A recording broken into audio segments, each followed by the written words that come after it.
Welcome to the University of the Free State. Wa amohela ho University of the Free State. Welkom by die Universiteit van die Vrystaat. Siyakwamukela eNyuvesi yase-Free State. Situated in the heart of South Africa, my university is a creation of the past, the present, and the future. Across our 3 campuses, 7 faculties have been home to some of the most magnificent minds.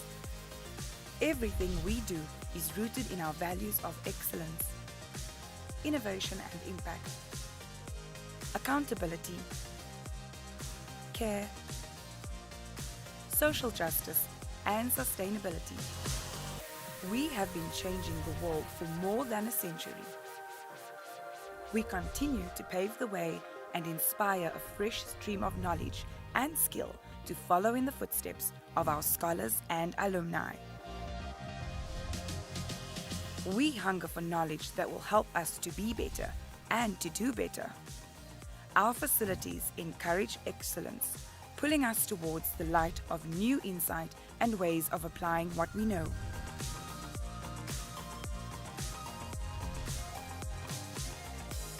We lead by example, advocating sustainability in everything that we do.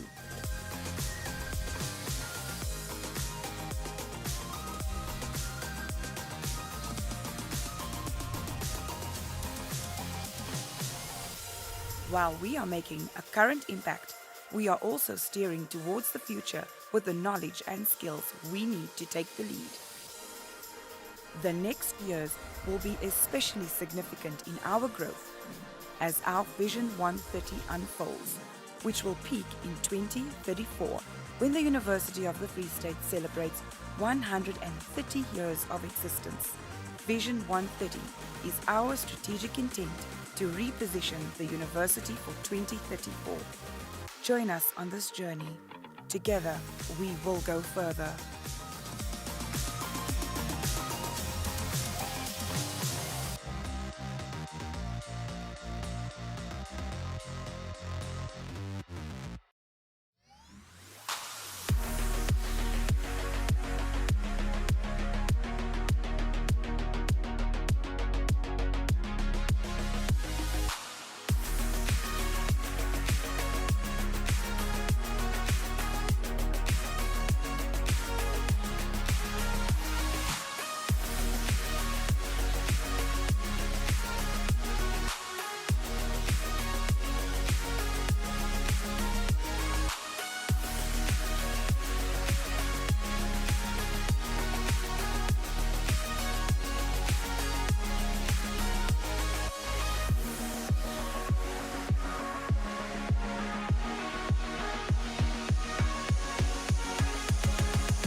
And welcome to this august venue.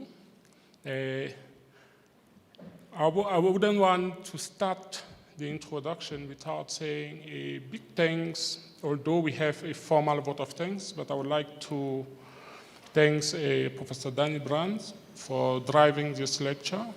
This is the third prestigious lecture, the Bram Fischer lecture, which is the Vice Chancellor lecture at the University of the Free State. The Vice Chancellor said to me, keep it very short, 1 or 2 sentences, and I will not disobey my boss. The Vice Chancellor is a leader, is a global intellectual who did a lot of work from her days in Stellenbosch. She has 2 PhDs.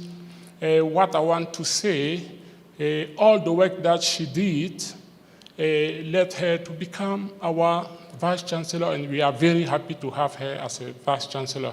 Welcome, Vice Chancellor. Over to you.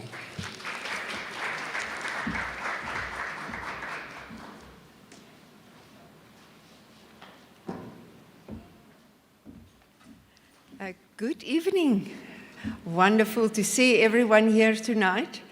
And I must say that although I did ask Prof. Kamcha to keep it very short, because this evening is not about me, it is about honoring the legacy of Bram Fischer. He did give me an accolade that is not true, and that is I don't have 2 PhDs. I've got other postgrads, but not the 2 PhDs. But thanks for acknowledging some of the other work.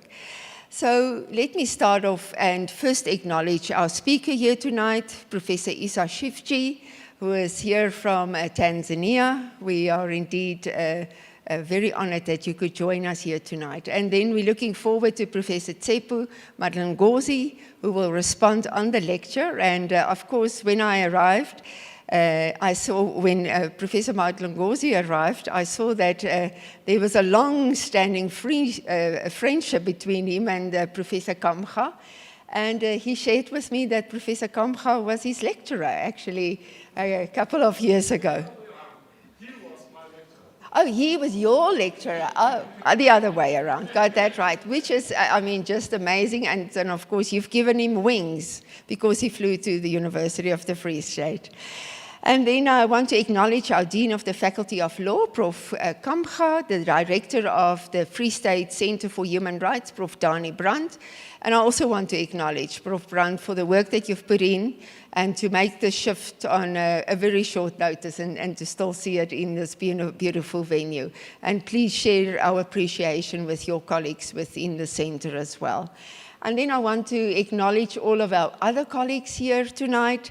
I see 2 of my colleagues, Prof. Vasu Reddy, our Deputy Vice Chancellor for Research Internationalization, and Prof. Anthea, Deputy Vice Chancellor for Academic. And I also want to acknowledge my colleague who was previously the Vice Chancellor at the University of Rhodes, Professor Salim Badat. Thank you for joining us here as well tonight. So let me conclude and say, I hope you all feel welcome, because it's great to see you here. So Dumalang, Sanbonani, Molweni, Goeienaand, good evening. It's an honor to welcome you here tonight, as you've heard, the 4th Bram Fischer Memorial Lecture, an event on our academic calendar that continues to grow in significance and indeed in impact each passing year. This lecture embodies our collective commitment to the ideals that shaped both Bram Fischer's life and the founding principles upon which the University of the Free State continues to shape and build its future. Bram Fischer himself once reflected about his life's work, and the words that really resonate across decades is, and I want to quote what he said. He says, "I can no longer serve justice in the way I have attempted to do for the past 30 years, but I can do it only in the way I have now chosen. So he spoke these words when he chose to continue his struggle for justice, despite facing imprisonment. And this really reminds us of the true commitment to principles.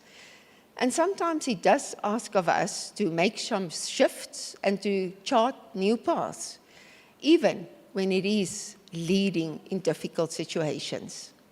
So let us take a brief look at this remarkable man's connection with our institution and his important role that he's played in the history of South Africa.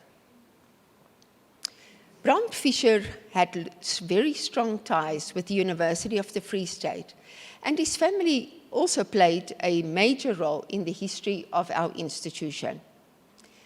His grandfather, Bram Fischer, was the former Prime Minister of the Orange River Colony, after which the very first residence community on the Bloemfontein campus was named, originally as the House Bram Fischer, and then lately it became Bram Fischer Boetapele, and that is the Sepedi word for leadership, and I hope I got the pronunciation close to correct.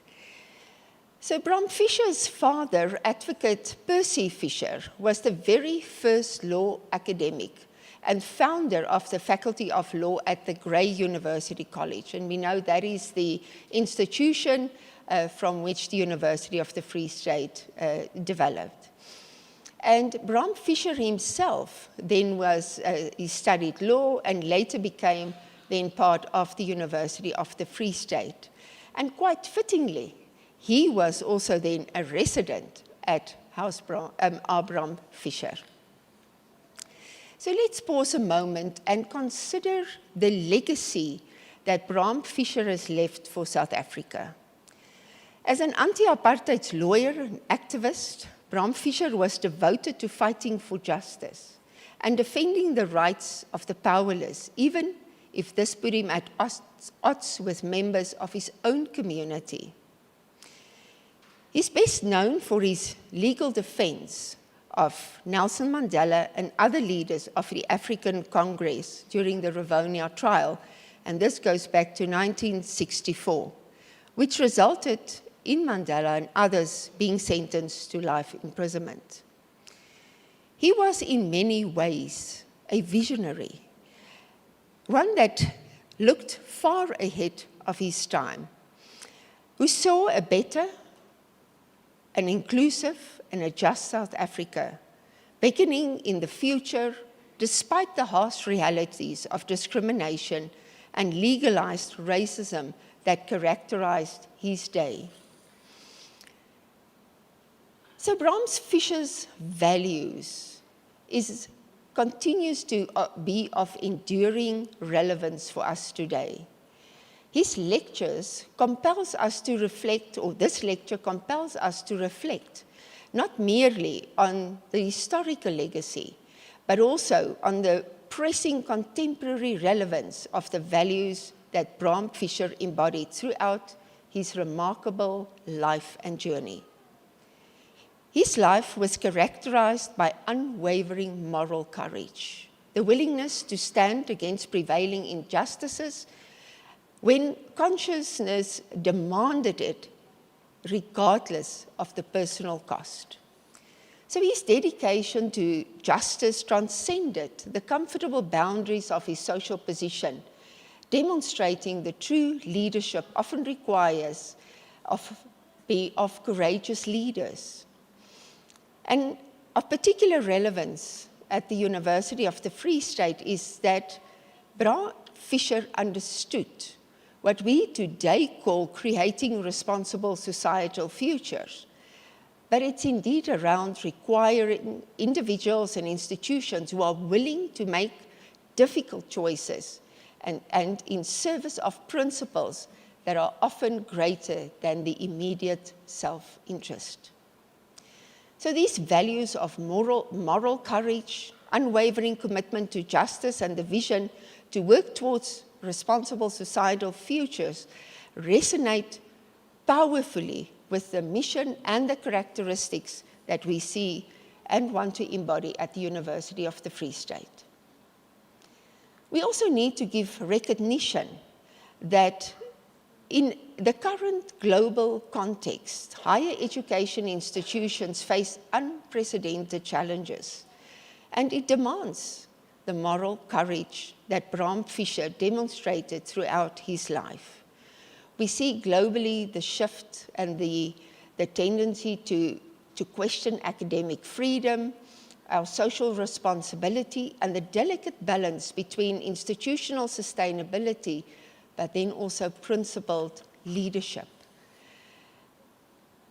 And I want to believe that at the University of the Free State, we embrace Fischer's example in terms of being courageous to engage with difficult conversation, which speaks around transformation, equity, social justice, even when it is challenging for us to speak around these issues. So our commitment is to continue with moral, courageous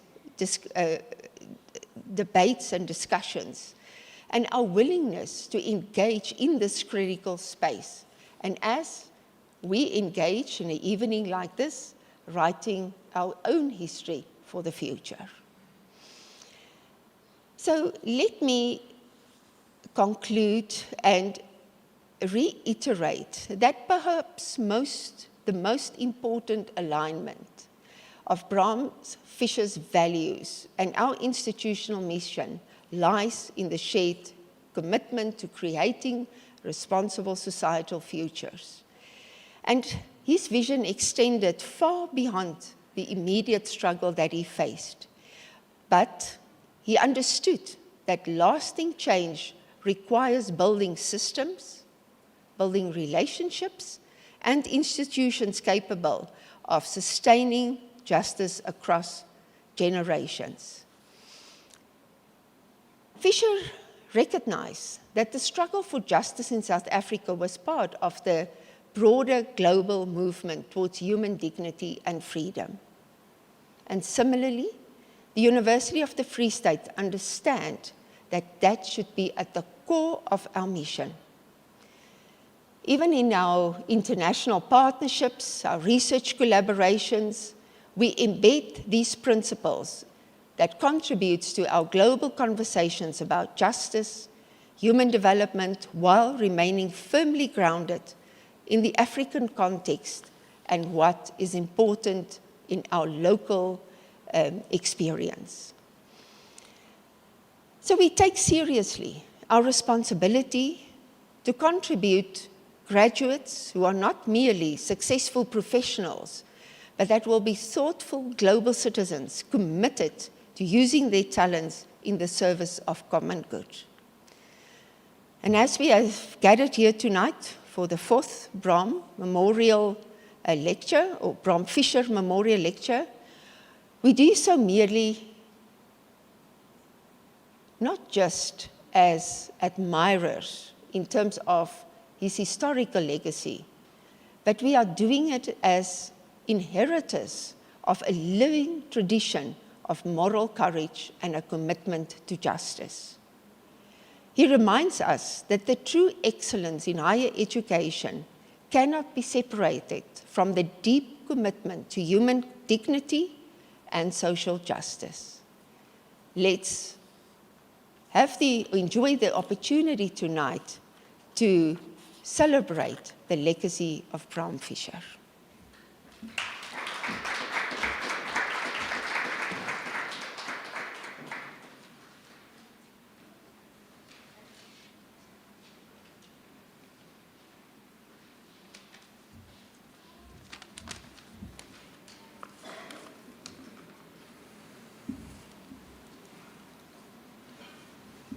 So colleagues, friends and guests, I think you can join me in another round of applause for Professor Klopper.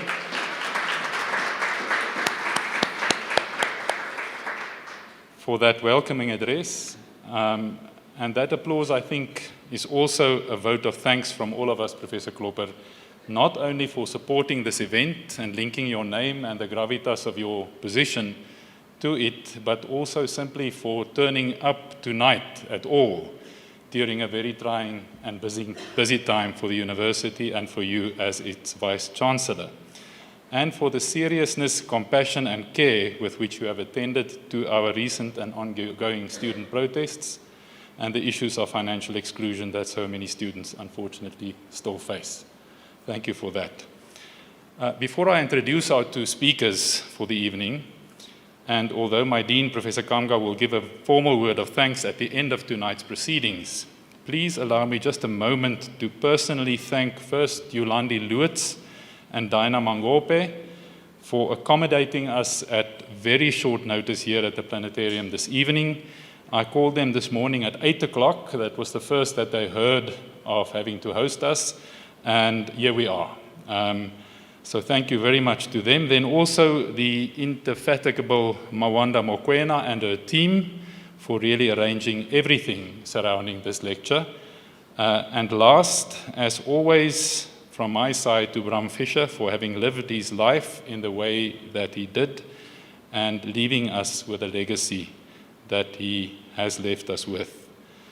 And on that note, please allow me to say that I think despite the discomfort and disruption they have caused us, we must thank the students who have over the past few days again reminded us of how far we still are from achieving any semblance of the society for which Bram Fischer lived and gave his life in the way that he did. And hopefully for them galvanizing us to work ever harder toward achieving that vision. It is now my singular honor and pleasure to introduce our two speakers for the evening, Professor Isa Shivji and Professor Tsepo Madlengozi. Isa Shivji is Professor Emeritus in the School of Law of the University of Dar es Salaam in Tanzania, where he worked for almost 40 years as Professor of Public Law and was then the first incumbent of the Julius Nyerere Professorial Chair in Pan-African Studies. One of Africa's leading critical scholars on human rights, issues of law and development, and African legal history, he has published over a dozen books. These include the well-known works Class Struggles in Tanzania of 1976, the one that I'm most familiar with, The Concept of Human Rights in Africa of 1989, Pan-Africanism or Pragmatism, Lessons of Tanganyika-Zanzibar Union of 2008, and most recently, a co-authored 3-volume biography of Tanzania's first post-liberation president, Julius Nyerere, titled Development as Rebellion. And just a side note, Professor Shivji informs me that there is a 4th volume I will not say yet production, but in development of this last work. Professor Shivji is also known for leading the 1991 Presidential Commission of Inquiry into Land Matters in Tanzania, which produced a comprehensive and influential report titled Report on Land Reform in the Country. And he has practiced also as an advocate of the High Court and Court of Appeal in Tanzania since 1977 and of the High Court of Zanzibar since 1989. In fact, he informed me that he just had some success in the courts with an important case where he had judgment in his favor as counsel concerning attempts to change the constitution of Tanzania and particularly to change the Bill of Rights in Tanzania. Professor Shivji is also a long-standing and great friend of South Africa. During the South African liberation struggle, he often hosted and befriended many of the most prominent figures of our struggle, including, for example, the late Ruth First, about whom, coincidentally, Professors Badat and Reddy recently published a book, and Emeritus Justice of the Constitutional Court, L.B. Sachs, who, as you all know, is such a great friend of our university. Professor Shivji, we are honored and tremendously pleased to have you here tonight to speak with us, and we much look forward to hearing your lecture entitled The Commitment of the Public Intellectual in Crisis. Then, if we can turn to Professor Madlengozi, who will respond to Professor Shivji. Professor Madlengozi is a prominent South African academic, activist, and social commentator working in the fields of jurisprudence, critical race theory and decolonial legal studies.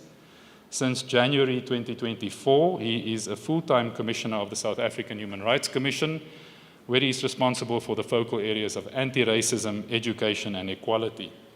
Prior to that, he was the director of the Center for Applied Legal Studies at the University of the Witwatersrand, which is the oldest public interest law center in South Africa. And before that, he was an academic at the University of Pretoria for many years. He holds various visiting and extraordinary professorships, including being a member of faculty at the Vienna Master of Arts and Applied Human Rights for 13 years, and I think this is an important part of Tsepo's legacy. For 13 years, he also worked with and for Kulumani Support Group, a 120,000 member strong social movement of victims and survivors of apartheid. I know Tsepo personally for more than 20 years, from his days as a student at UP to later a colleague there, and then he served for a considerable time as a member of our center's advisory board. And I can just say this last thing about Tsepo.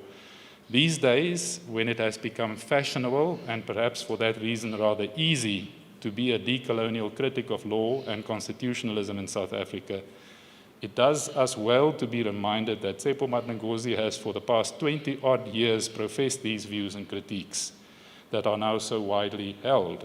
He espoused them also at a time when it was difficult to do so, since he was a student. That shows steadfastness and integrity, which is to be admired, and certainly Tsepo draws my admiration. So I call Professor Shivji to the podium to deliver his lecture, and he will be followed directly by Professor Madnangozi with his response.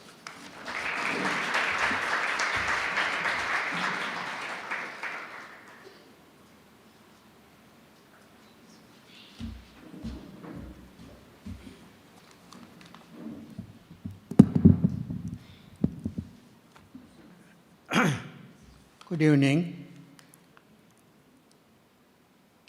Madam Vice Chancellor, DVCs, management of UFS, distinguished intellectual colleagues, and my fellow students,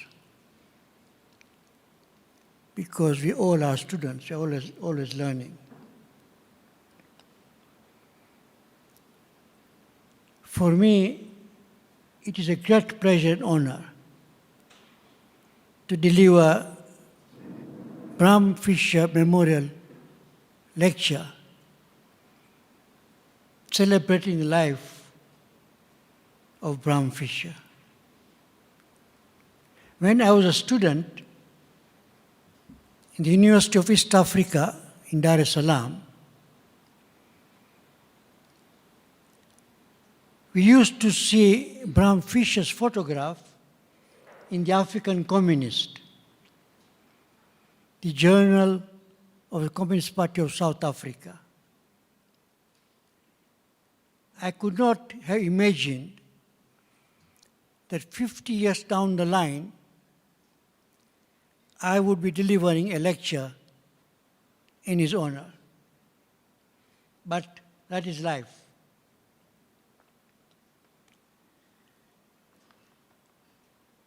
My lecture is not about Bram Fischer, but it is about public intellectuals and the commitment, and argue the commitment of the public intellectual in the present context is in crisis.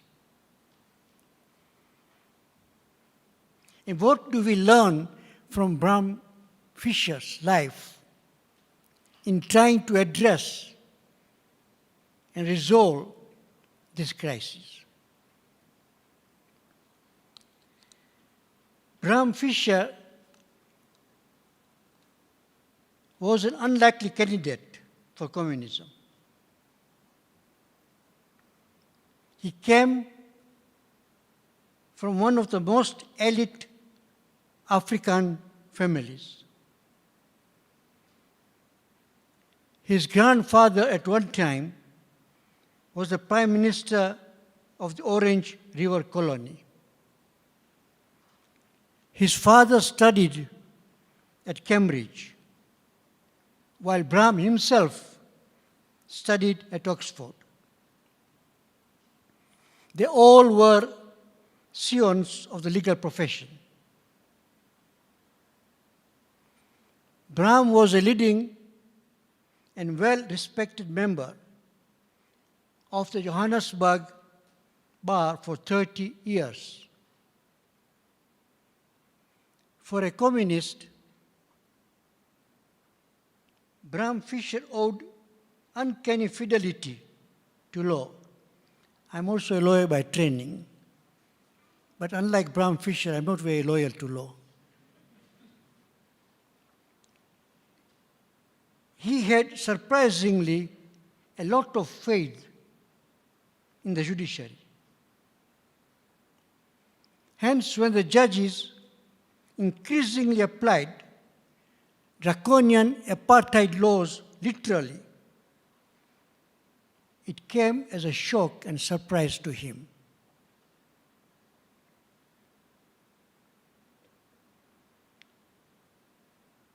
In his own trial, he chose to make a statement from the dock instead of calling witnesses and taking a witness stand.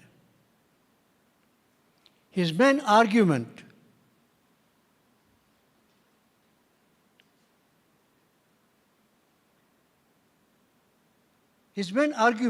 was that there comes a time when a person's moral commitment and the call of the higher cause of freedom and human equality dictate breaking the law. He cited precedents from African struggle against the empire when leading members broke the laws of the empire. That brings me to the second interesting contradiction in Bram's life. Bram Fischer came from the tradition of African nationalism, of which he was very proud. In the context of South Africa, where Africans were a minority, their nationalism was what we would today call ethnic nationalism. When eventually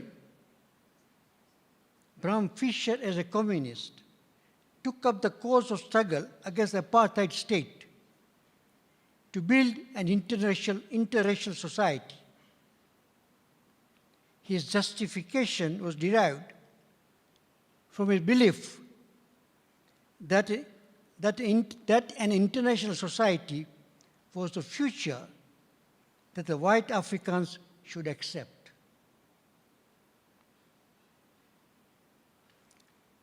There is no indication in his biography that he ever saw a contradiction between his loyalty to African nationalism and the wider territorial nationalism that he eventually, albeit indirectly, embraced. That he came to South African nationalism through communism itself testifies that he was driven more by building an interracial society rather than any grand theory of national liberation or social emancipation. His nationalist consciousness, perhaps, was already occupied by African nationalism and had no space for any other nationalism. Bram Fischer, a leading lawyer intellectual, was more than a public intellectual. He was a committed communist, a fighter for freedom, and a believer in interracial harmony. As a leading member of the bar, he spoke truth to power through the lenses of law. He had taken up over 5 political cases, including the most important treason trial and later the Rivonia trial, which sent Nelson Mandela, Walter Sisulu, and Gowan Mbeki to Robben Island. Bram Fischer's unreserved commitment, his unquestionable personal integrity, his uncompromising moral conscience, and his daring to speak truth to power through the practice of his profession is what brings me to the major theme of my lecture. Following Edward Said,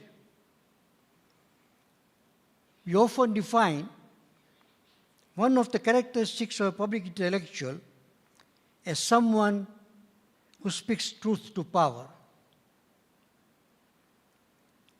Speaking truth to power is taken as axiomatic.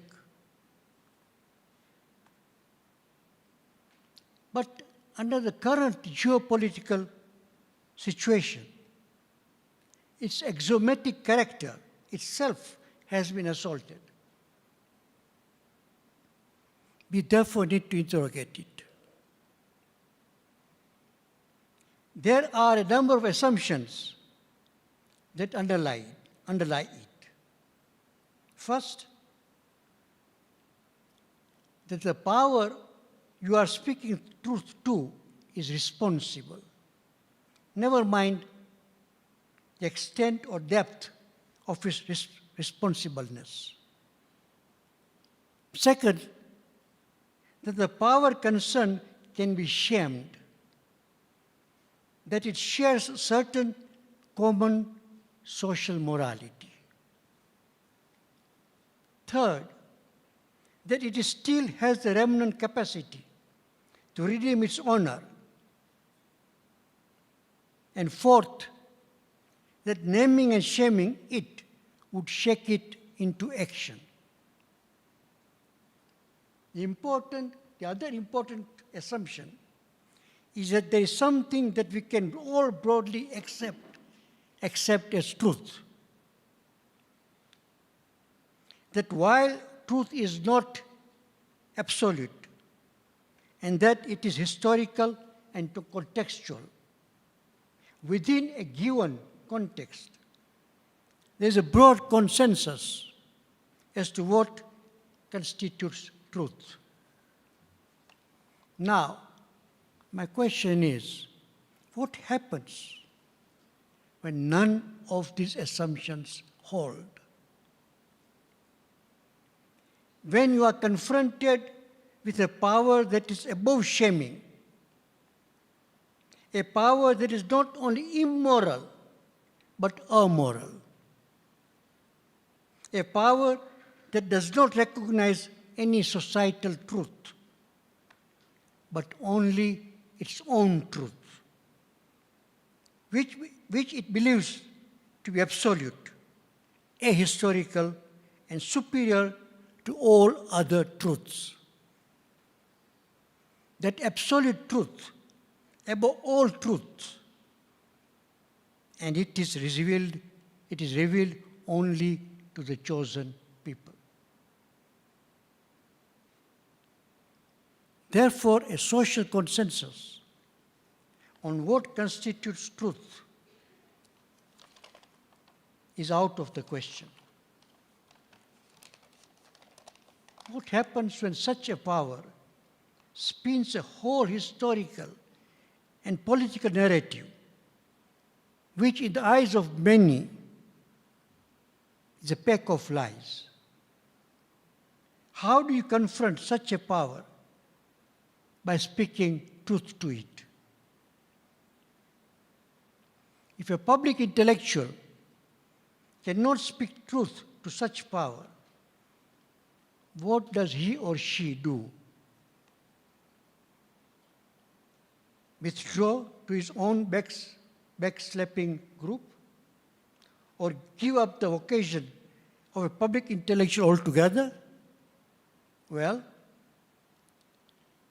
in my view, this is the first level of the crisis of the commitment of the intellectual, of public intellectual. The second level of the crisis is the university. The university has been the home of many public intellectuals. Relative freedom of the university atmosphere and its declared aim to pursue truth has been a felicitous environment for public intellectuals to speak truth to power through research, writing, publishing, and teaching. But in present times, the university itself is in crisis. Recently, we have witnessed how armed guards have suppressed student protests on campuses, particularly in regard to genocide on the people of Gaza. We have seen how names of faculty and students are unashamedly supplied to Trumpist power. Any criticism, almost any criticism, is labeled as anti-Semite. The meaning of what is and what is not anti-Semitic has become so flexible that almost any adverse comment on the state of Israel is caught within the definition of anti-Semitism. McCarthyism is back in its worst form.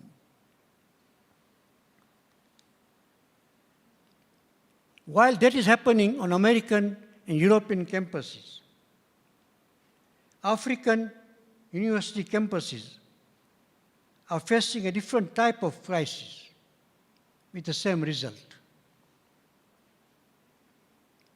The neoliberalization of university education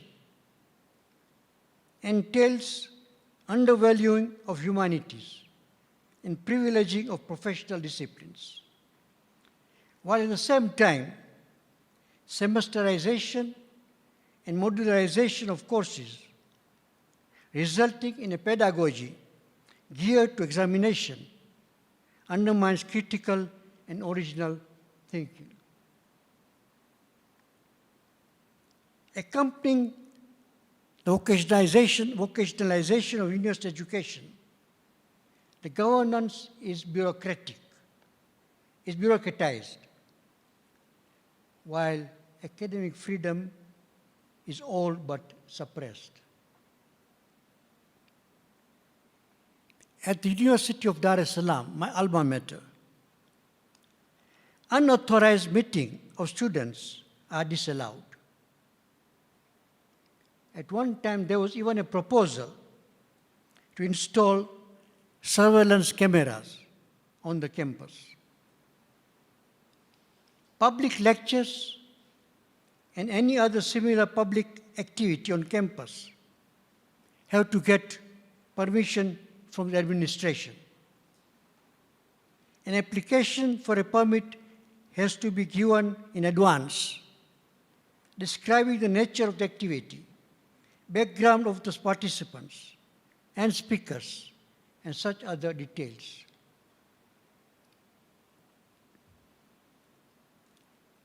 The days when militant students could put up plays and organize lectures in what we then called the Revolutionary Square are gone. Revolutionary Square today has become a parking lot.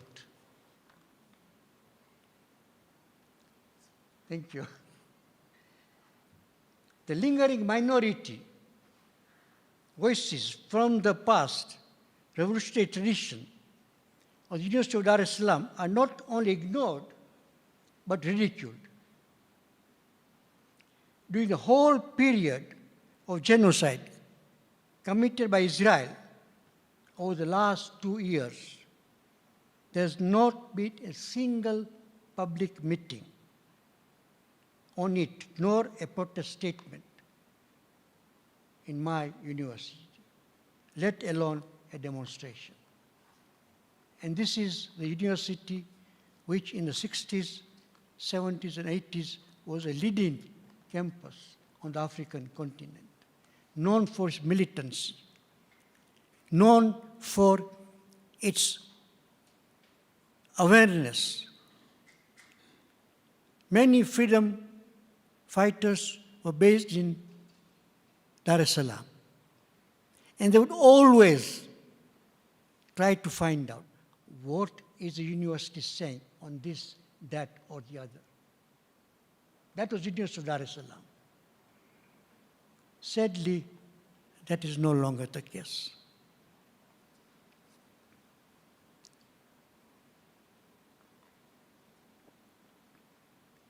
Thanks, Chapo.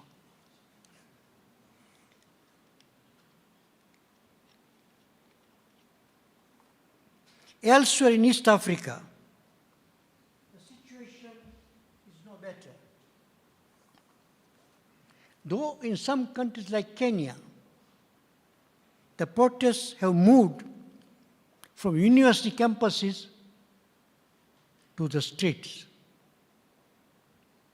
Maybe that is the way to go for public intellectuals, to find a home other than the university. On some other African campuses in the south of the continent, which have been penetrated by Zionism, I am told, it is some faculty members themselves who question anti-genocide protest in the name of academic freedom. You wave the flag of academic freedom to kill academic responsibility, not an unknown strategy in the armor of the ideological right. Thus, in short, the premier home of public intellectuals has been and is being desecrated. Literally, the rug of public terrain has been pulled out from under them. By definition, public intellectuals operate and flourish best in the open, in public. When they cannot function in the public, they unavoidably find themselves in a crisis without the commitment of the public intellectual. The third level of the crisis, of the commitment of the public intellectual, is the crisis of the human rights discourse. In my 1989 monograph on human rights, published by Codesria, I characterized the human rights discourse as an ideology. I showed its Western origins and its use by imperialist powers as the ideology of domination to garner legitimacy and support in the third world. I argued that the human rights ideology is constructed around bourgeois individualism, where an abstract individual lifted from history is endowed with a defined bundle of rights.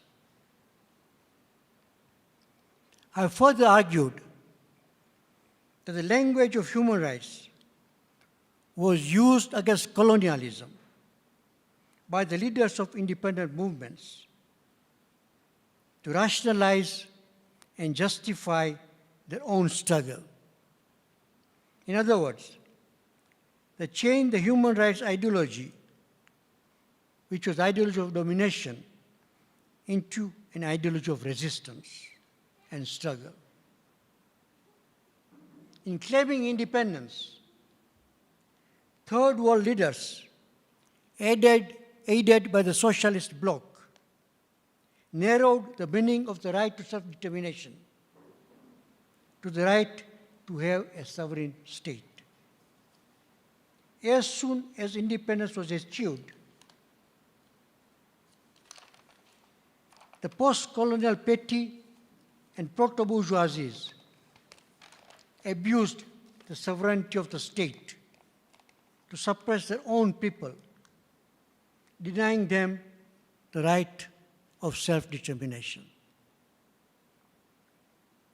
In their quest to accumulate privileges and defend them, they allied with the same imperialist camp that they had fought against, thus failing to assert meaningfully the state sovereignty against new forms of domination, like what Kwame Nkrumah called neoliberalism, and what today we call neocolonialism, what we today call neoliberalism. Writing in 1989, when I wrote that monograph, I was still optimistic. My argument was that the working people should zero in on two important rights: the right of people to self-determination and the right to organize.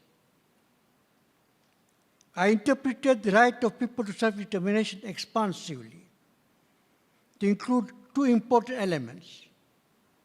Externally, the right is to assert sovereignty of the people and their state against imperialism. Internally, I proposed the right to self-determination means democratic governance at national and local levels. The full argument is made in the book, and I shall not rehearse it here. In 2023, my publishers, Codesria, brought out the second edition of the concept of human rights in Africa. In my introduction to the second edition, coming over 30 years later, I am not as sanguine. I am more than skeptical. A lot of water has flowed under the bridge, both the objective and the subjective bridge. After the experience of Somalia, Afghanistan, the final stroke being Libya, I no longer felt at ease to talk about human rights. What happened in Libya was not simply double standards to which we are accustomed in the Western human rights discourse. It was the outright murder of human rights with no standards at all. You could not possibly talk about double standards. There was death of standard, any standard.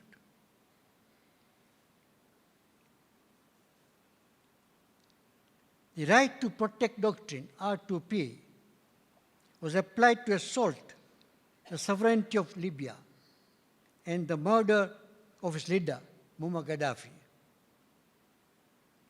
As some people have observed, R2P was born and buried in Libya. After Libya, I could not possibly talk about human rights. When I wrote the introduction,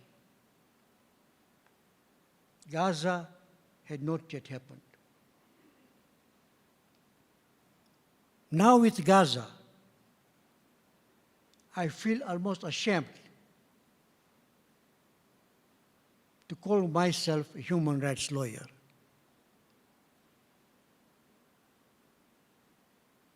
Rights for me have become an albatross. And therefore, I ended the introduction to my second edition with a call for going beyond human rights. I'm not sure of other public intellectuals, particularly lawyers, whether they feel the same way about human rights, the way I feel. But whatever they feel, I can be certain that one of the tropes of public intellectuals has collapsed. Another crisis for the public intellectual.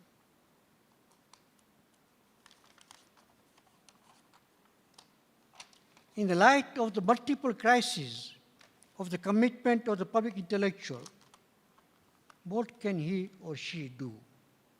What is to be done? Did Bram Fischer face the same type of crisis during his time and in his legal and political practice, which was his vocation as a public intellectual? No, in my view, he did not face a similar crisis. But he did face a couple of dilemmas which neither he nor his biographer make explicit. Yet I think a reader who happens to be a public intellectual would be justified in learning from how Bram Fischer addressed such dilemmas.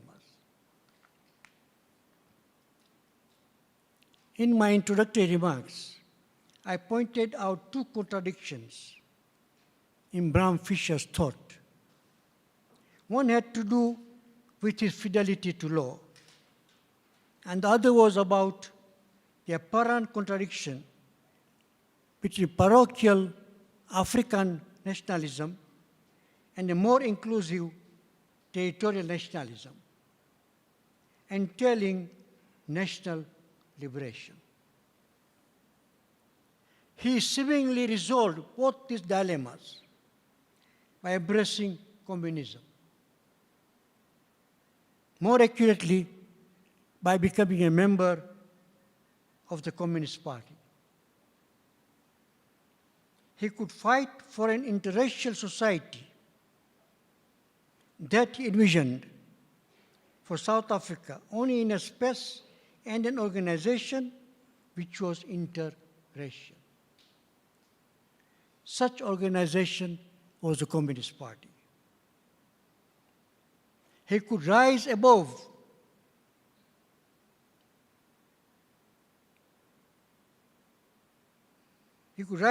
the existing law only by embracing a higher moral and political cause, the cause of freedom and equality. This, as he saw it then, was to be found in the Communist Party. To be sure, there was another driving force which pushed him to embrace communism. During his tour of Europe in the 1940s, he witnessed the rise of Hitler's fascism. And in the war against fascism, he also witnessed how the Soviet Union almost single-handedly defeated the Nazi army at the cost of over 20 million lives. if he saw fascism creeping in his South Africa with the coming into power of the National Party government, then there was no better model to follow than Soviet Union and its communism.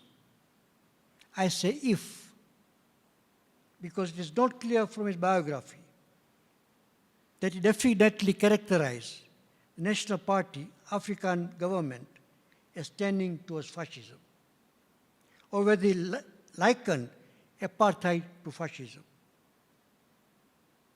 He seemed to have a soft heart for the African government. It was mutual. As late as 1946, the United Party, that is the National Party, government was toying with the idea of making Bram a judge. But after his participation in mine workers' strike, that idea was dropped. So we may surmise that Bram Fischer resolved his dilemmas, at least for himself, by becoming a member of the Communist Party. And as we know, in later years, he also led the Communist Party.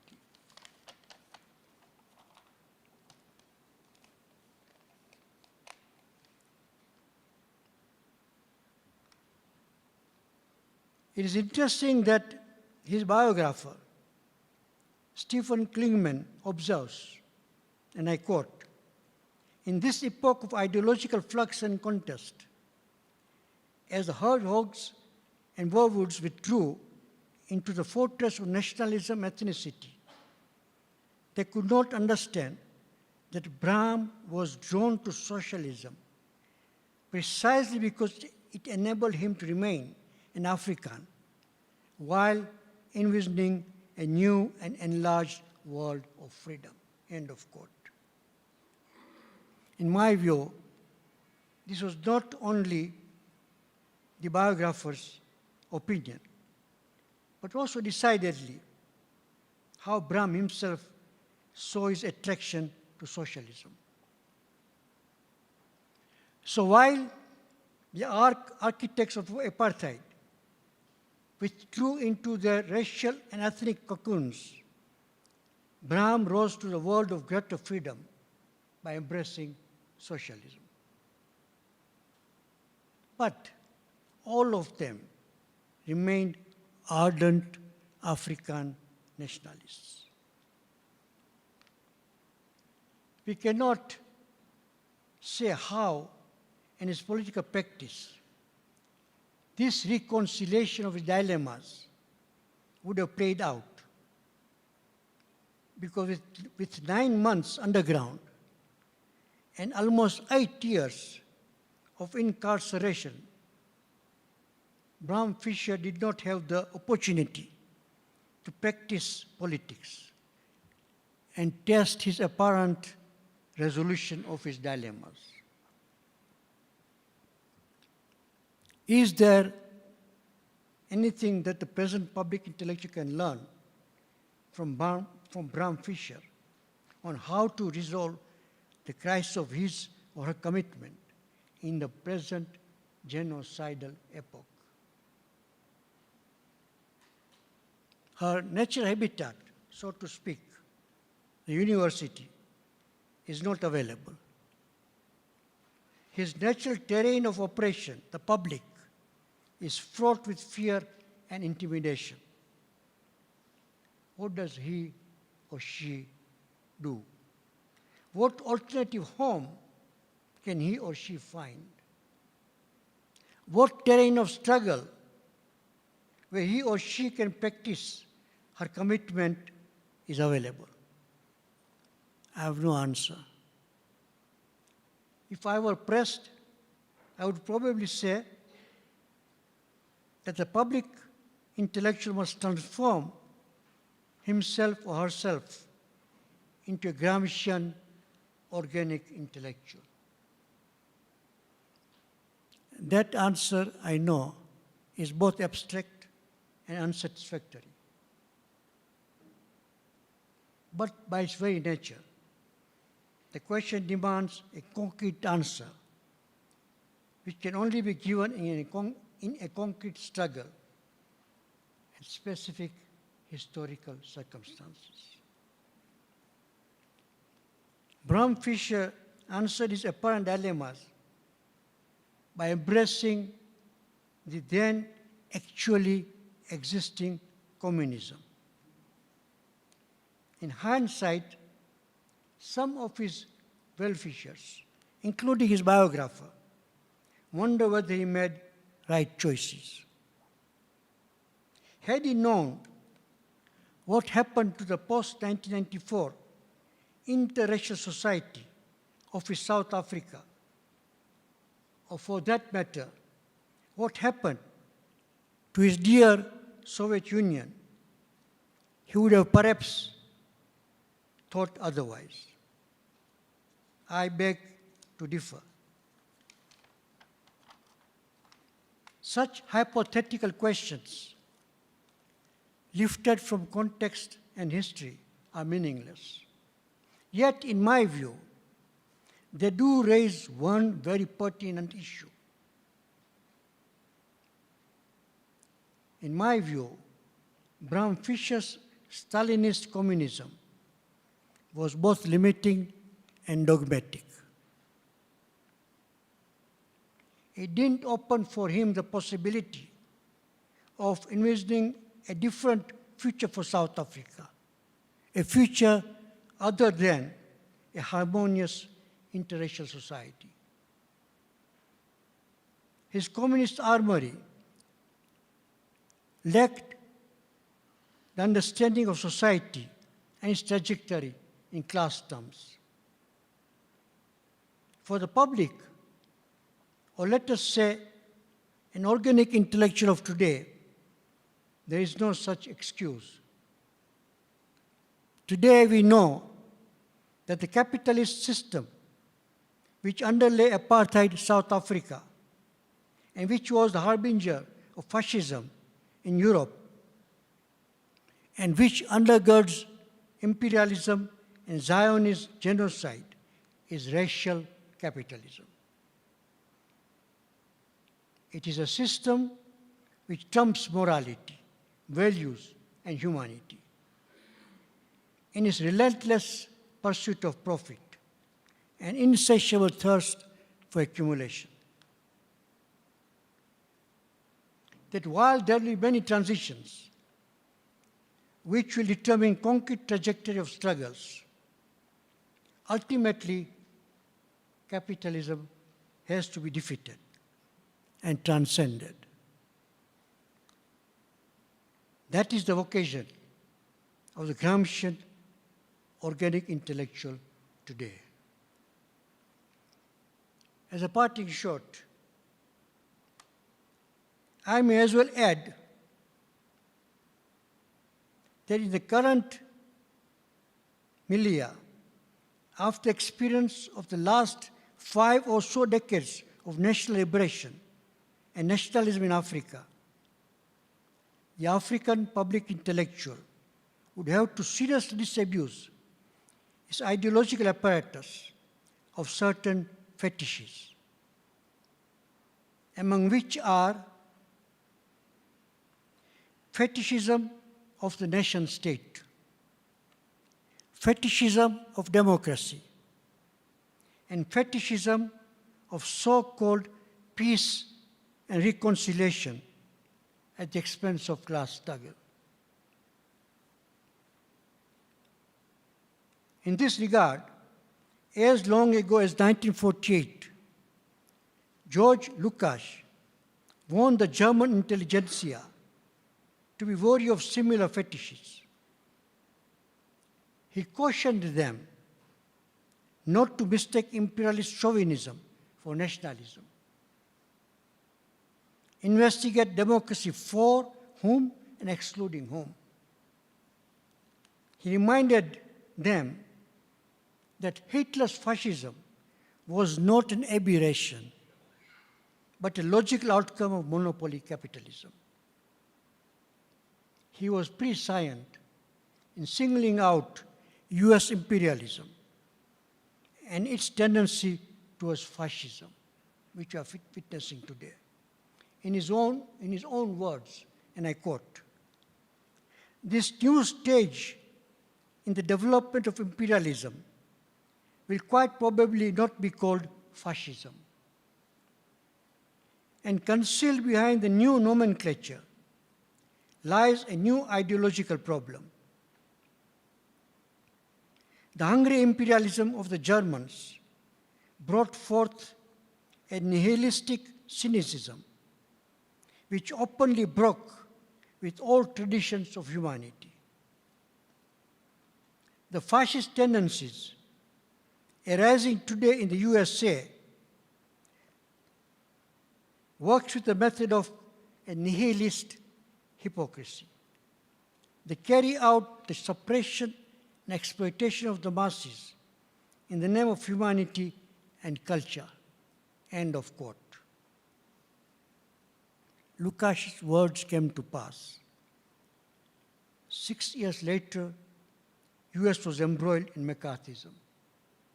And today, once again, US nihilist hypocrisy has returned with an unprecedented vengeance. African intellectuals must learn from history. Narrow nationalism, whether state or ethnic, degenerates into xenophobia and genocide, both of which we witness in post-colonial Africa.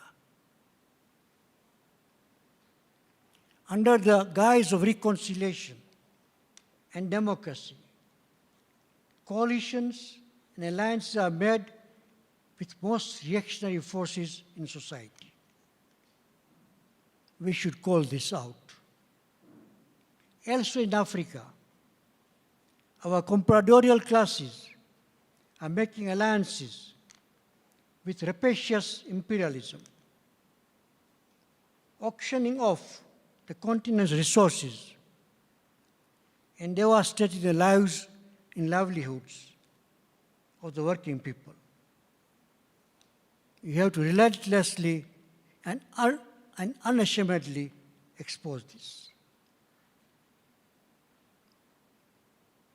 We have no alternative but to rise above parochial state and ethnic nationalism to universal Pan-Africanism. The African public intellectual must go beyond petty bourgeois ideologies of class collaboration. He must subordinate himself to the leading role of the working people in the struggle for socialism against capitalist, imperialist barbarism. That is the task history has placed before the African public intellectual. May we prove equal to it. Thank you.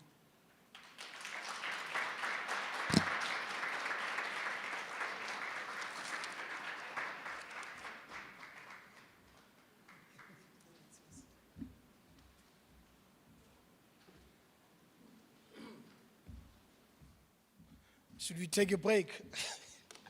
That was a lot. That was heavy.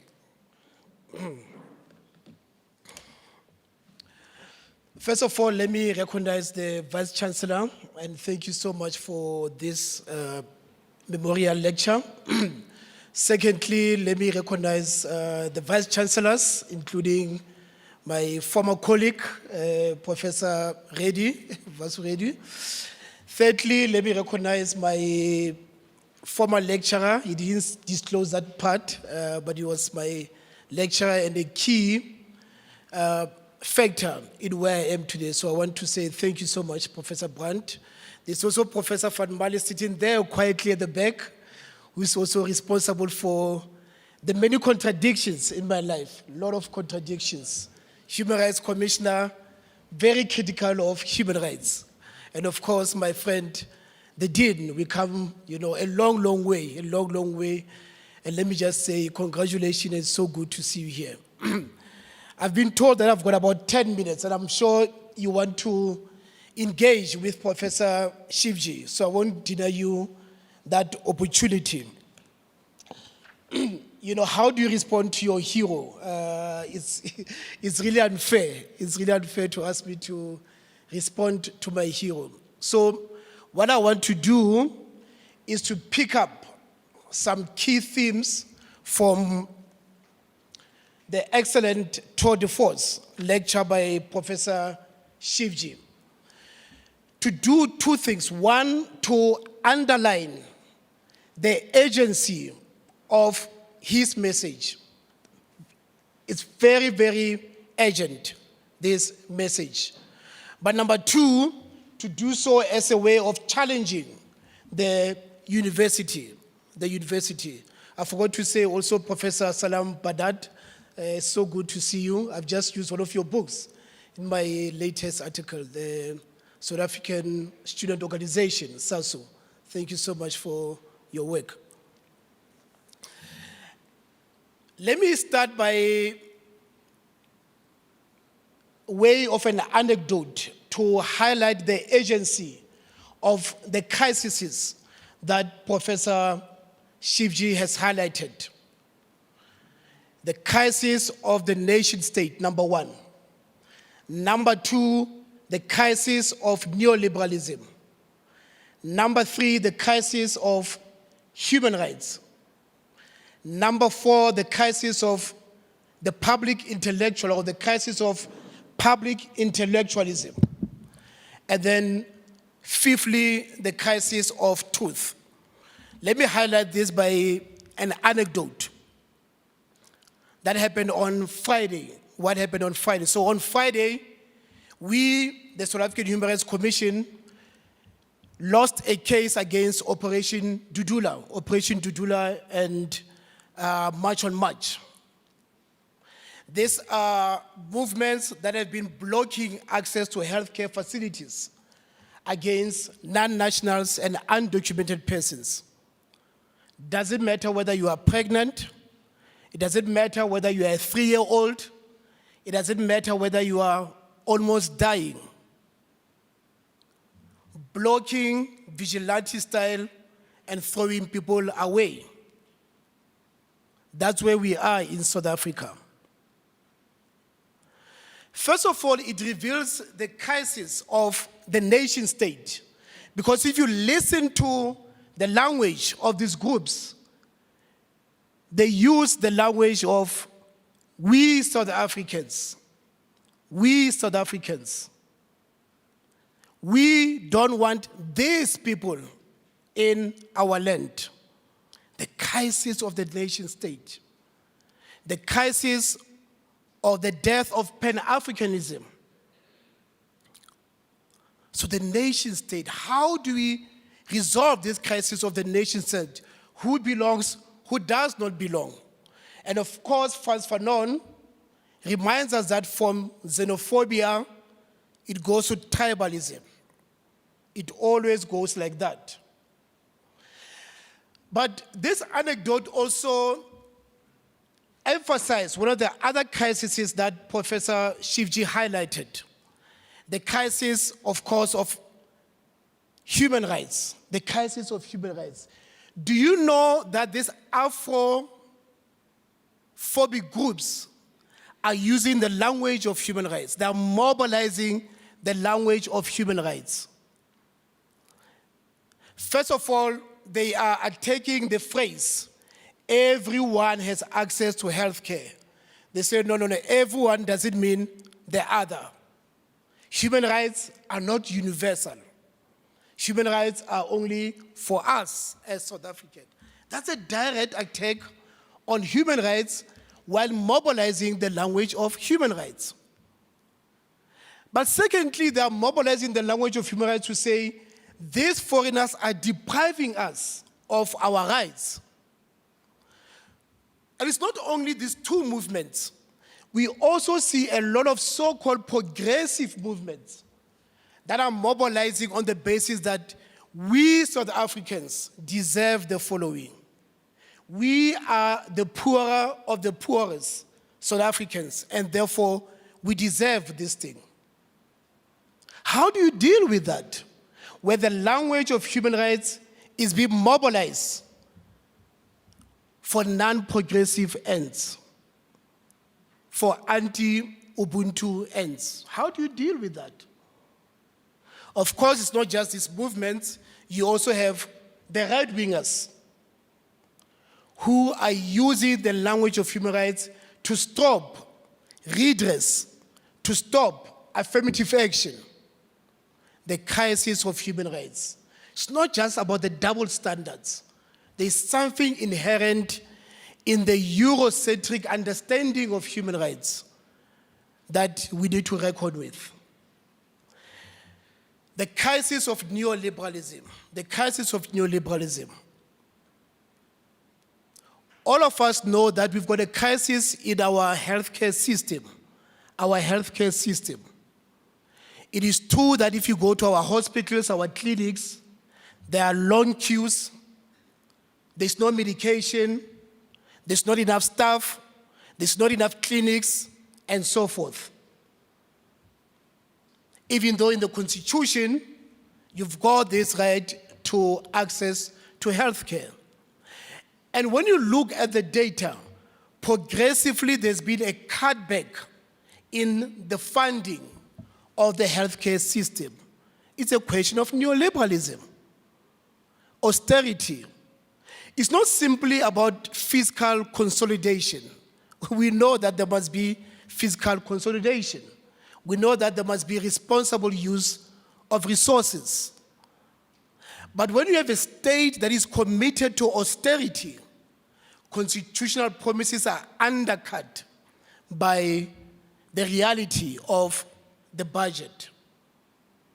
So this contestation by this movement also reveals the crisis of neoliberalism. How do we get through that crisis? Then, of course, the crisis of the public intellectuals. Do we still have public intellectuals in South Africa? Do we still have public intellectuals in South Africa? Did we ever have public intellectuals in South Africa? We never had a Walter Rodney here. We never had a Ali Mazuri. We never had a Shivji, a Mamdani. Where are the public intellectuals? Where you've got people denying people who are dying of healthcare services. In fact, one of the most prominent public intellectuals from the left wrote an article in support of this movement. Professor Musibudi Mangena, a leading intellectual, black consciousness, socialist. But 3 weeks ago, he wrote an article in the newspapers. And the title was "Saying South Africa belongs to all who live in it is stupid and counterproductive." That was a headline. And of course, I had to respond. The following week through a rejoinder. Where are the public intellectuals when we are facing these crises? The crisis of public intellectualism. Then, of course, the crisis of truth. And it's not the crisis of truth with a capital T. Truth with a small t even. Truth with a small t, not T, capital T. No. Disinformation campaign. These groups peddle disinformation. Disinformation. There are 50 million foreigners in South Africa, they say. No, that's not what the statistics tell us. That's not true. What do you do in a situation where disinformation has become so embedded in our public discourse? How do you do public intellectualism then? And of course, disinformation used to intimidate the judiciary, to intimidate the media, to intimidate vulnerable groups, to intimidate some of us. You know, out of 8 commissioners, they are taking me. I don't know what I did. I mean, I'm such a soft guy. It's not even my focal area. But the other day they printed a picture of me and a Porsche, the car Porsche. And they said, look at this commissioner. He earns this much, but he's driving a 4 million Porsche. How does he afford this? And then they say at the end there, maybe he's getting money from illegal foreigners. With a full picture, you know, and then sadly, I don't own a Porsche. So what do you do in this context of Afrophobia? Afrophobia. I think I want to bring this message from Perth by way of certain anniversaries to make it resonate even more with us. The first anniversary is, of course, the 10th anniversary of Feast Must Fall. Feast Must Fall. This year is the 10th anniversary of Feast Must Fall. A protest about what is a university, what is the nature of the university, not simply about fees, but is education a social good or not? But also, what is the place and the role of the university? Fees must fall. I won't say more because Professor Brad also spoke to that. But one of the things that Professor Shivji said that was very important is on the importance and the significance of a class analysis. So of course, Feast Must Fall was underpinned by this notion of decoloniality. Where is decoloniality today? It has been co-opted by university management. It's been co-opted by the World Bank and so forth, decoloniality. Because it was simply obsessed with the question of knowledge, but no material analysis. Can you have decoloniality in a state of capitalism, in a state of neoliberalism? Decoloniality. But of course, also our decoloniality has hit a cul-de-sac because I argue that it has become nativized. It has fallen into the trap of nativism, our decoloniality. It has fallen into the trap set by the colonialists. So you hear people saying funny things like they need to retrieve native discourse. How do you retrieve native discourse? The native only comes into being when the settler arrives. How can native discourse be your emancipatory horizon? That doesn't make sense. You hear people talking about black culture and white culture in decoloniality. That's falling into the trap set by the colonialists. But of course, when people talk about native discourse, it's also discourse that comes from the colonial library, the anthropologists, the missionaries, the colonial officials, and they use that as their native discourse. So I'm afraid decoloniality will not help us with the crisis that Professor Shivji was talking about. What is our new struggle then, if decoloniality has hit cul-de-sac, as I argue?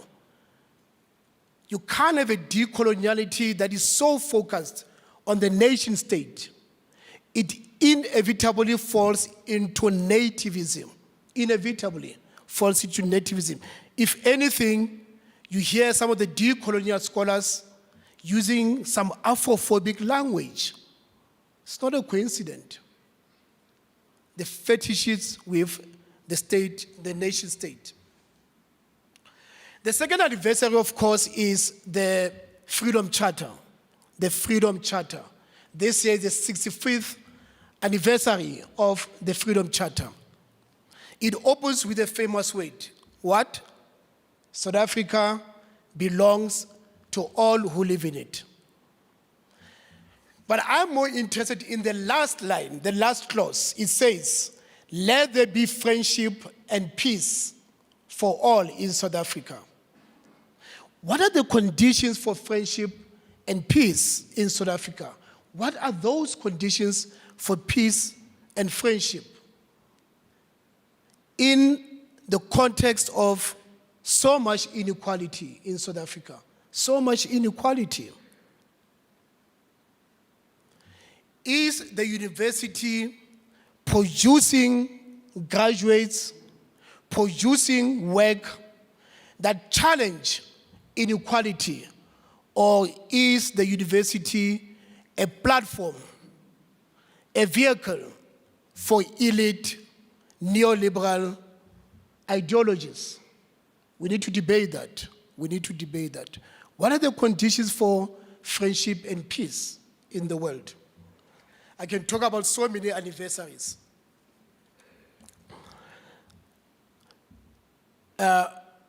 Prof talks about the fetish of peace and reconciliation without a class struggle. Peace and reconciliation without a class struggle. This year is the 30th anniversary of the Truth and Reconciliation Commission, the establishment of the Truth and Reconciliation Commission. Just an advertisement, we've got a wonderful colloquium. Is it a colloquium or is it a seminar? Colloquium in December, organized by Professor Van Male and Professor Jaco Barnard in Cape Town. The Truth and Reconciliation Commission, peace, nation building, truth, reconciliation, those goals. It failed in all those goals. No truth, no reconciliation, no nation building, and certainly no justice. And certainly no justice. The fetish of peace and reconciliation. Of course, South Africa has made it its identity, truth and reconciliation as its identity. Prof. Shivji is challenging us. Can you have peace and justice and friendship without a class analysis, without a class struggle? Is it possible? Or are we holding on to the fetish? Now, if I can conclude with one other challenge that Professor Shivji is throwing at us: public intellectualism. Public intellectualism. In the context of a university that is neoliberal, managerial, where is the place of the public intellectual? Is organic intellectual the way to go? So this last anniversary that I want to highlight is that this year is the 20th anniversary of the formation of Abahlali Basemjondolo, the shack dwellers movement of South Africa. The shack dwellers movement of South Africa. Abahlali Basemjondolo. If you go to the headquarters, they've got the University of Abahlali Basemjondolo, the University of the shack dwellers. You go to their other headquarters, they've got the School of Fanon. And they argue that, quote unquote, we are the professors of our own suffering. We are the professors of our own suffering. But what they propose is, in their language, the combination of the university and the university of the social movements. How do we combine those two? One of my earliest articles, Professor Van Male will remember it, is titled Beyond the Ivory Tower, Beyond the Ivory Tower, 2006, Beyond the Ivory Tower. Challenging progressive academics to go beyond the ivory tower. That was when I was first appointed as a spokesperson for Kulumani Support Group. But then 2 years later, I published another article, an autocritique, saying those of us who are in academia, when we join social movements, we tend to capture them. We tend to assume de facto leadership. We tend to use them for our articles, for our books. So how do we balance this dilemma? The dilemma that as a university academic intellectual, you want to be involved in social movements, but how do you do so without capturing those movements, imposing your universalist ideology? You know, some people would say Abahlali is fighting for socialism. Then you go to them and say, no, we have not said anything like that. But there are books and books about them as socialist revolutionaries. So how do we maintain this autocritique? But then lastly, Professor Shivji highlighted some contradictions and dilemmas in the work and the life of Bram Fischer. A number of dilemmas, but 2 dilemmas specifically. 1, communism without social emancipation. How is that possible? 2, the dilemma of ethnic nationalism together with territorial nationalism. Is it possible to have these 2? You know, if you go to Bolivia, you go to Ecuador, the official names of those 2 countries, somewhere they will say the plurinational state of Bolivia, the plurinational state of Ecuador, meaning that they want to move away from the nation state, but to recognize that within the nation state, there are multiple nations. But for us, of course, that creates a big problem because Afrikaner nationalism was based on the idea of the folk and the divide and conquer. So how do we deal with this dilemma? Some of us want to be proud to be Zulus, but also proud to be South Africans. How do you square that peg? Is it possible? So in closing, the last anniversary that I want to highlight to underline the message from Professor Shivji is a contemporary of Bram Fischer. Bram Fischer, of course, passed away in 1975. The person that I'm talking about died in 1978. This year is the 50th anniversary of him being admitted as a lawyer. He was admitted in 1975. And that person, of course, is Professor Sobukwe, Mangaliso Sobukwe. Mangaliso Sobukwe, you know, all of us call him a prof, but of course he was never a professor. But all of us call him a prof because he was a public intellectual, a university teacher, a translator, and of course an organizer. Now, when you listen to the constitutional vision of Sobukwe, and you listen to some of the dilemmas that Professor Shivji spoke about, we can hear some attempts at resolution. Not perfect, but some attempts. Robert Sobukwe's decolonizing constitution vision was based on 3 pillars. The first pillar was the need to deconstitute the nation state.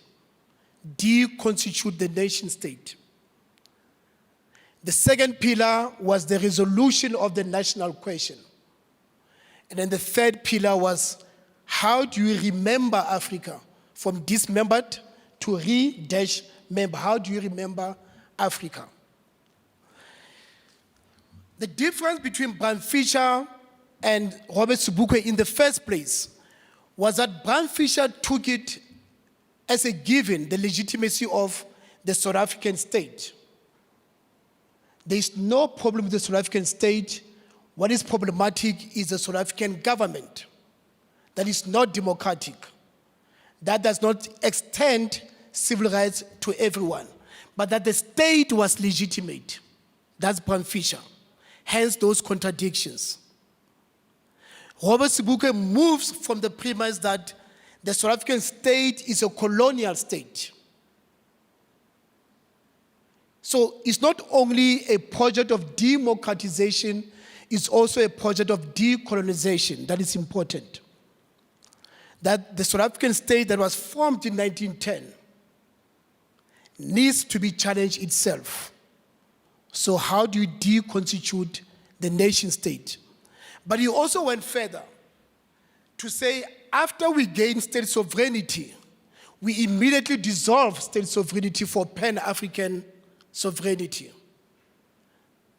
After we gain state sovereignty, we immediately dissolve it for Pan-African, the United States of Africa, deconstituting the nation state. Is that one of the answers to our current dilemmas? Of course, secondly, someone will say the Communist Party talked about colonialism of the special type. Let's put that as a footnote. They were not challenging colonialism. They were challenging racial capitalism, not the colonial nature of the state. The national question. Robert Sobukwe was very much focused on the national question. Professor Shivji reminds us that for Bram Fischer, the goal was an interracial state. But of course, in our context, an interracial state is a multiracial state. And of course, you remember Robert Sobukwe's famous phrase, there is no race. There is no race. And therefore, we don't fight for the recognition of multiracialism, of interracialism at all. In fact, Robert Sobukwe laid some criteria for white people to become Africans. 3-point criteria that I won't go into. To say, stop being Europeans, stop being white. And he laid down very clear criteria. The dilemmas that Professor Shivji has highlighted shows that we still have to resolve the national question. And for us, the national question is number one. How do you build a nation out of the ruins of settler colonialism? How do you build a nation? We are not a nation yet in South Africa. We are a nation when the Springboks wins. When Bafana, the football team wins, then for that day, we are a nation. And then, of course, he goes to the shack, she goes to the mansion. And the two shall not meet. Stronger together. The national question is also about what are the values for this new nation? What should be the values for this new nation? And Robert Sobukwe went into details about what should be these values. But lastly, how should this new nation launch itself into the community of nations? It is not simply about gaining state sovereignty. It's also about getting into a process that Ngugi wa Thiong'o called globalectic. Dialectic in the globe, globalectic. How do we do that? We have not done that. So this is not to say that Robert Sobukwe, who, as I said, is a contemporary of Bram Fischer, resolved all these issues very, very clearly, but at least he attempted to do so. For him, a future state is an African state based on Ubuntu, but also based on socialism. That was his proposal. African state, and of course, as I said, he said white people should be African, and he laid criteria based on Ubuntu, African humaneness, socialism, and Pan-African state, Let me end by saying what then for the university? What is the role of the university? Or what is the role of the Faculty of Law? How do we go beyond the ivory tower? Not simply as notions of social engagement, social responsibility. What does it mean for us? We are in deep crisis in South Africa. Deep crisis. A crisis of a dysfunctional state. You know, as a commission, we go to court, we win court cases, but they're not implemented because the state is dysfunctional. I come to the Free State, I meet with the municipal manager, and we sign a deal. When I come 2 weeks later, it's a new municipal manager. What is the role of the university within a dysfunctional state? Sometimes it's not dysfunctionality, it's state capacity. People in jobs that are not supposed to be in those jobs.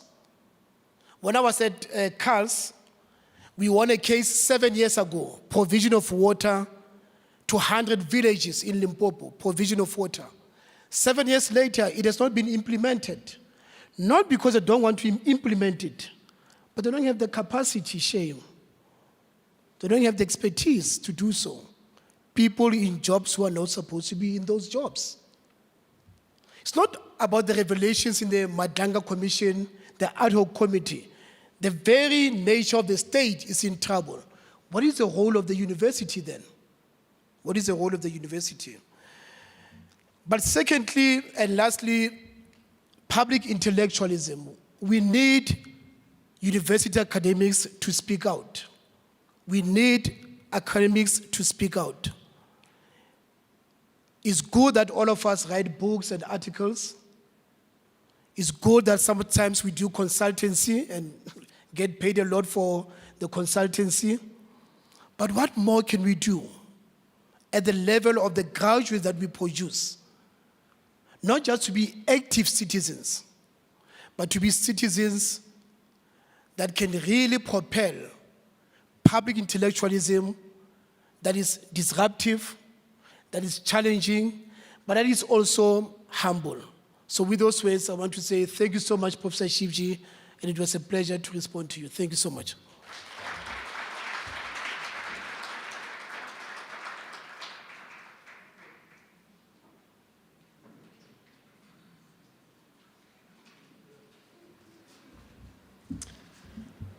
So, all I can say is that what Professor Shivji started with, which is that we are all constantly students, was just proven true.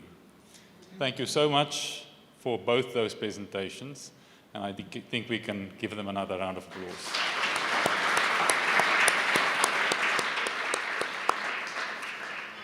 This event being a public lecture, we are now drawing to a close.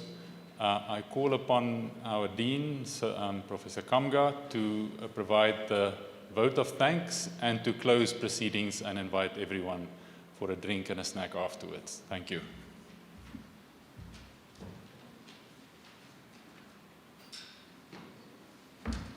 I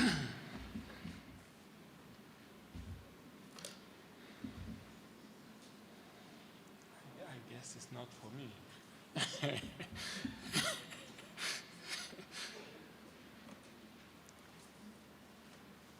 Perhaps before I provide the vote of thanks, I would like to call our guest in front to please get the presents from our faculty.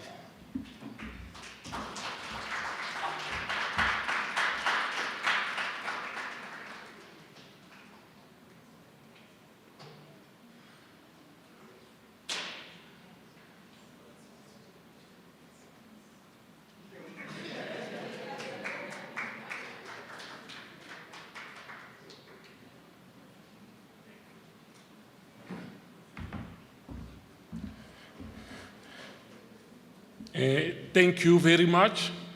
You know, I don't want to perhaps delay the evening, but simply to thank Professor Shivji and Professor Tsepo, Commissioner Tsepo, for a fantastic lecture and a great response, respectively. That was really very, very insightful. Prof. Shifji, you know, as Professor Tsopo said, you are his hero. You've been our heroes for years. Thank you so much. Thank you. Your work shaped the human rights discourse in Africa and beyond. And I would like to say that 20 years ago, when Commissioner Tsepo was my lecturer, he used to recommend that we should read your work.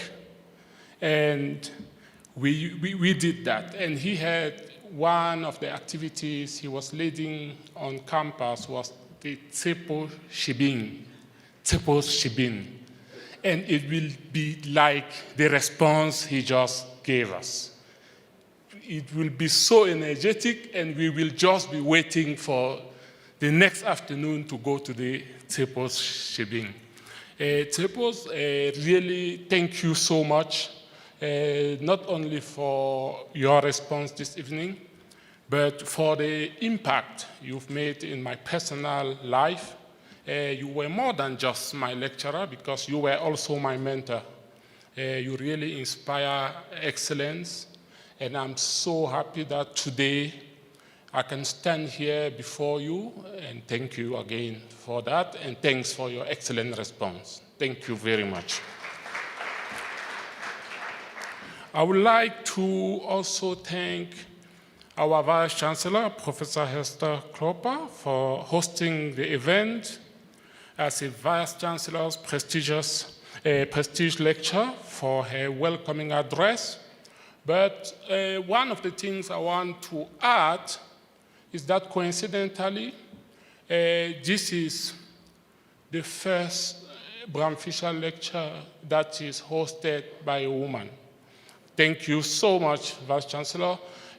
Of course, before your arrival, we had one, then it was by DVC Ante Roda, who was then the acting Vice Chancellor. But today, it was good that when we are celebrating the 80 years of the Faculty of Law, you are here to host this lecture.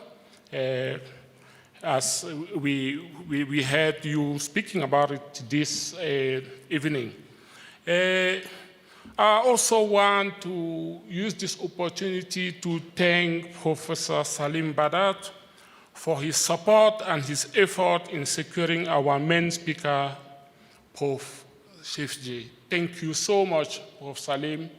Thank you very much, because to have the diary of Prof. Issa Shifji is not a child play. Thank you. Thank you so much for your assistance in getting him here. I would like also to thank Dr. Molapo Kobela for his initiative in reviving the Bram Fischer lecture since 2023 and his continued support. Our DVC